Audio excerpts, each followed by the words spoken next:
دي يا ستي باشن فروت. يلا نجربها سوا. هلوز. يا لهوي. 1 2 3. ده يا ستي شكلها من جوه وقاعده بتزفلط عليا الدنيا. كوتي كوتي جاي اللي بتطلع في الفيديوهات بالظبط، سبحان الله. والبذور بتاعتها شبه العيون. بصي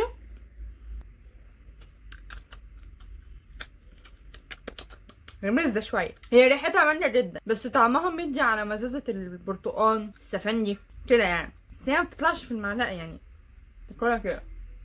انا نجربها اخويا عشان عايز يجربها بره وانا قلت له ما يدخلش، هقول له يدخل عشان ما يزعلش. كيلو خلاصي ما مش تطلع، اصبر. هات تاكلها كده. ها يامي حلوة.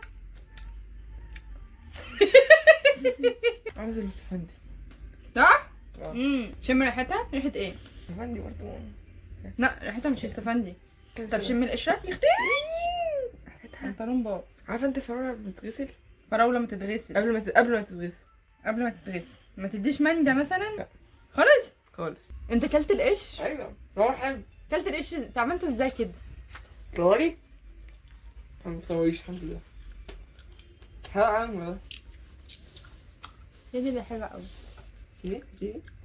في الفيديو. كلت القش ازاي؟ طعمه وحش قوي. حلو على فكرة.